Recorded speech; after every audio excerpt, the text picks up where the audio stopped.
بسم الله الرحمن الرحيم dhegaystayaal ku soo dhawaada qiso cajiib ah wiil dhalinyaro ah ayaa gabar wuxuu ku yiri ma isbaran karnaa gabadhii waxay siisay jawaab cajiib ah waxayna ku tiri aniga waxaan nahay xaawadii feertaada laga abuuray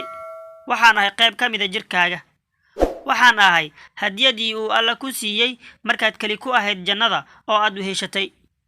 waxaan nahay hooyada walaasha gabadha iyo xaaskaaga waxaan nahay jannadii lugahayga hoostooda ay ku jirto markaan hooyada ahay haddaan marwo wanaagsan ahay waxaan ka fiicanahay kun nin oo aan wanaagsanayn haddii aad ciyaar doonayso waxaad aadaa meelaha lagu ciyaaro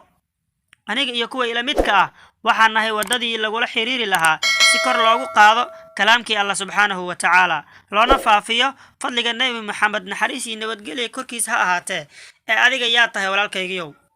wiilkii oo xishoonaya ayaa wuxuu ku jawaabay waxaan ahay mid alle u toobad keenay waxaana nasiib leh hooyadii ku dhashay adiga iyo aabihii ku soo barbaariyay